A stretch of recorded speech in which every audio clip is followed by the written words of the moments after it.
사랑은 함께 머무는 것. 우리가 정말 익숙하게 어쩌면 당연하게 생각하는 말이잖아요. 같은 공간, 같은 시간, 또 같은 미래를 공유하는 것. 다들 그렇게 사랑을 배워왔으니까요. 그런데 오늘 우리가 함께 파고들어볼 당신의 자료들은요. 전혀 다른 질문을 던지고 있어요. 함께 머무는 바로 그 순간 오히려 한 사람의 영혼을 잃게 만드는 그런 사랑도 있다고 말이죠. 그렇죠.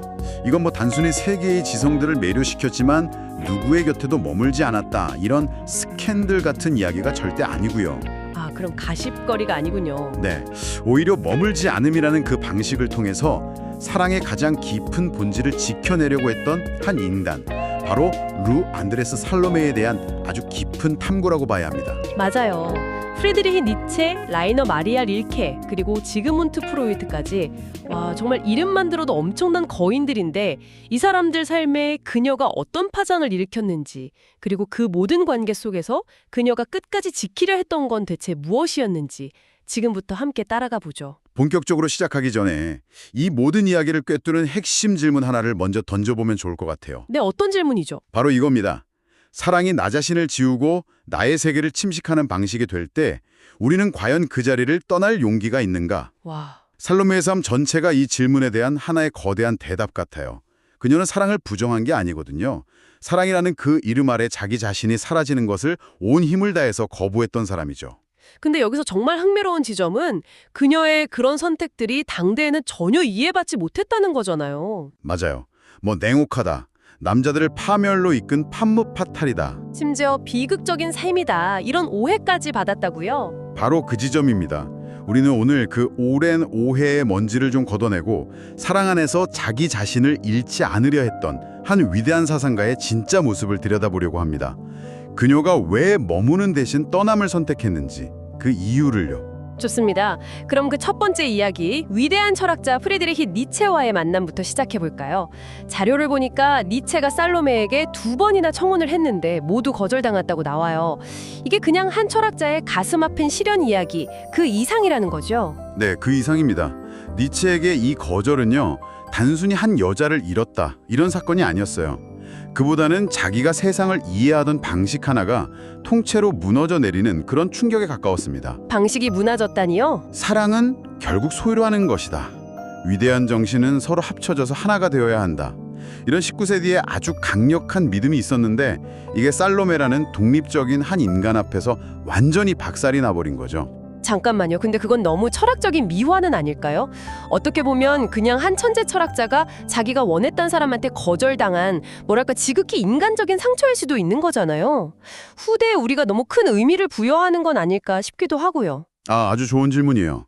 물론 니체 개인에게는 엄청난 고통이었을 겁니다. 분명히요. 하지만 중요한 건 그 고통의 성격이에요.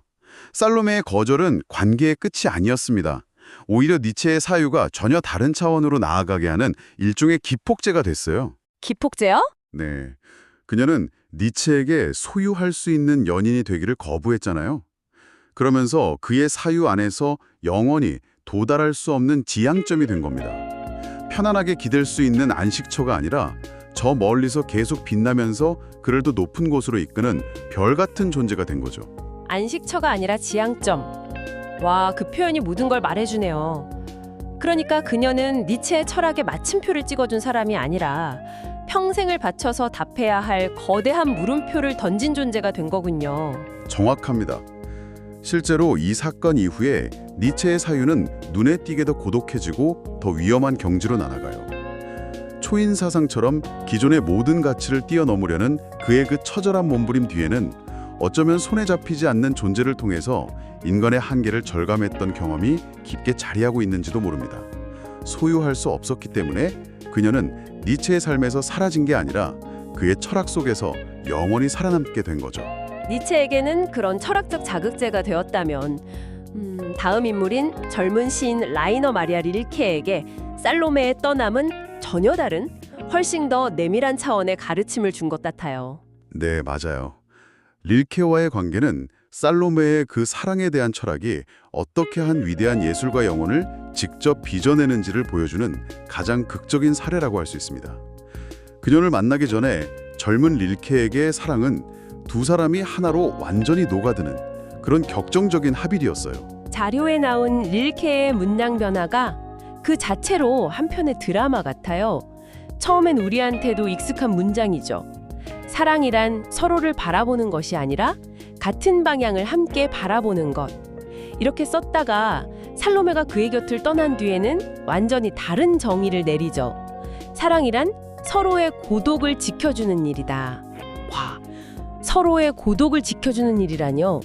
이건 우리가 아는 사랑의 모든 공식을 그냥 뒤집는 말이잖아요.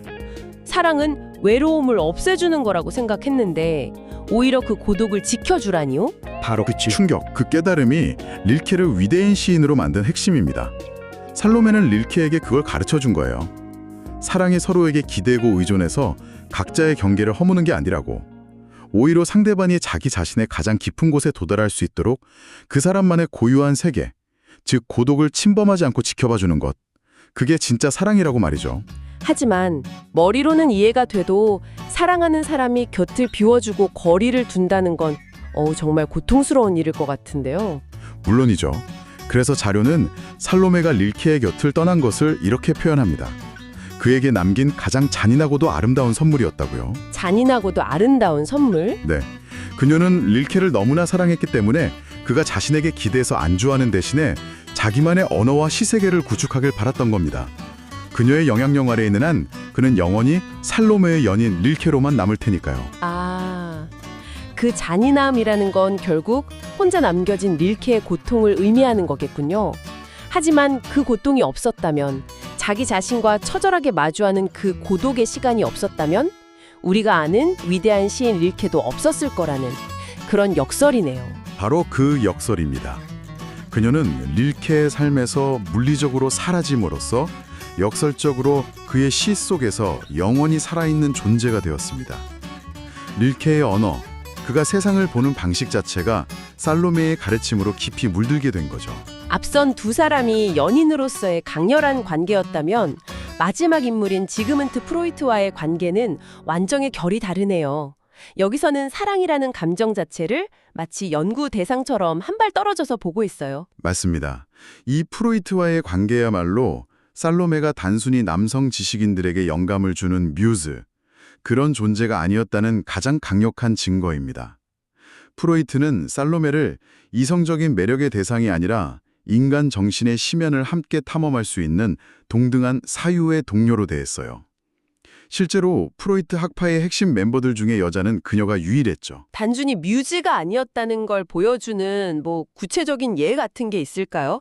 두 사람이 어떤 주제로 그렇게 깊은 대화를 나눴는지 궁금한데요. 예를 들면 나르시시즘에 대한 논의가 대표적입니다. 프로이트가 나르시시즘 개념을 발전시킬 때 살로메는 여성의 심리에 대한 자신만의 독창적인 분석을 제공하면서 그 논의를 훨씬 더 풍부하게 만들었어요. 심지어 어떤 지점에서는 프로이트의 의견에 동의하지 않고 날카롭게 반박하기도 했죠. 그녀는 지식을 그냥 수동적으로 받아들이는 제자가 아니라 함께 새로운 지도를 그려나가는 탐험가였습니다. 와, 프로이트에게 반박을 할 정도였다니. 대단하네요. 그렇죠. 그녀는 사랑을 직접 겪는 동시에 그것을 냉철하게 분석하는 경이로운 능력을 가졌어요. 사랑은 왜 집착이 되는가? 왜 인간을 파괴하는 동시에 성장시키는가?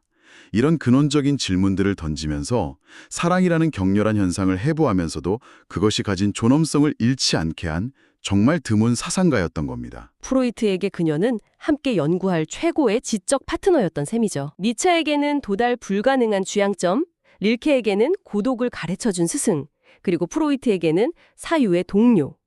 한 사람이 어떻게 이렇게 다른 얼굴로 각기 다른 사람에게 깊은 영향을 줄 수 있었을까요? 그건 그녀가 어떤 관계에도 자신을 종속시키지 않고 언제나 루 안드레아스 살로메라는 독립적인 개인으로 존재했기 때문에 가능했던 일일 겁니다.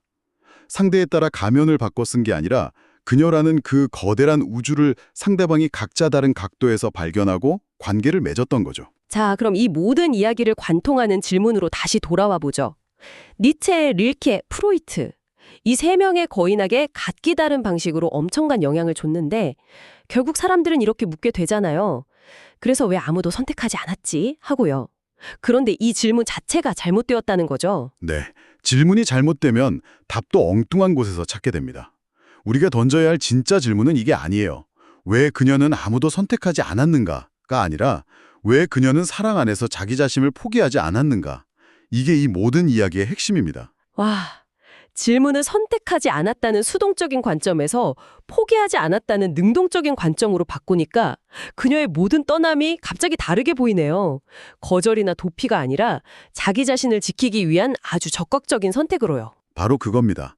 머물지 않음은 그녀에게 도망이 아니었어요. 오히려 자기 자신과 상대방 모두의 존엄성을 지키기 위한 가장 치열한 형태의 사랑이었습니다.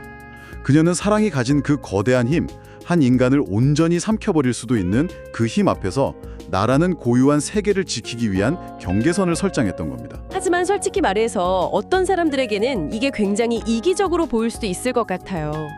결국 상대방의 감정은 고려하지 않고 자기 자신의 세계만 지키려 한 것 아니냐고요? 니체나 릴케의 고통을 생각하면요. 충분히 그렇게 생각할 수 있습니다. 하지만 더 깊이 들여다보면 그녀의 방식은 궁극적으로 상대방을 위한 것이기도 했어요. 한번 생각해 보세요. 만약 그녀가 니체와 결혼해서 그의 아내가 되었다면 니체의 철학이 지금처럼 날카로울 수 있었을까요? 그녀가 릴케 곁에 평생 머물렀다면 릴케가 자신만의 고독 속에서 그런 위대한 시를 쓸 수 있었을까요? 그녀는 한 사람의 세계에 완전히 종속되는 것이 그 사람의 가능성을 훼손하는 일이라고 믿었던 것 같아요. 그래서 상대를 지키기 위해 역설적으로 거리를 두었던 거죠. 그것이 바로 릴케가 평생에 걸쳐 깨달은 서로의 고독을 지켜주는 일의 진짜 의미일 겁니다. 자기 자신을 지키는 것이 곧 상대방의 세계도 침범하지 않고 존중하는 최고의 방식이었다는 거군요. 함께 있기 위해 서로의 경계를 허무는 게 아니라 각자의 우주가 온전히 빛날 수 있도록 거리를 지켜주는 것. 우리가 알던 사랑과는 정말 다른 차원의 이야기네요. 그녀는 그것이 사랑의 더 높고 성숙한 형태라고 믿었던 거죠. 오늘 우리는 루 안드레아스 살로메라는 한 인물을 통해서 사랑에 대한 통념을 완전히 뒤집어보는 시간을 가졌습니다. 그녀는 사랑의 곁에 머무르지 않았기에 역설적으로 사랑을 소유나 집착의 비극이 아닌 각자의 존엄을 지키는 관계로 남길 수 있었습니다. 네, 당신이 보내주신 자료들이 그녀를 기억하는 방식도 바로 그것입니다. 미체와 릴케에게 그저 사랑받은 여자가 아니라 사랑이라는 거대한 힘이 한 인간을 파괴하지 않도록 끝까지 거리를 지킨 사상가로 말이죠. 거리를 지킨 사상가라는 정의가 그녀의 삶 전체를 요약해주는 것 같네요. 이 긴 이야기를 릴케가 말년에 남긴 문장으로 마무리하고 싶습니다. 어쩌면 살로메에게서 배운 모든 것의 결론과도 같은 문장일 텐데요. 어쩌면 우리는 아직 사랑을 할 만큼 충분히 고독하지 않은지도 모른다. 사랑하기 위해 더 고독해져야 한다니. 마지막까지 생각할 거리를 던져주네요. 우리는 보통 외로워서 사랑을 찾는데 말이죠. 이 문장이 바로 당신에게 던지는 마지막 질문일 겁니다. 우리는 흔히 외로움과 고독을 사랑을 통해 해결해야 할 문제라고 생각하잖아요. 하지만 릴케와 살로메는 정반대로 이야기하는지도 모릅니다.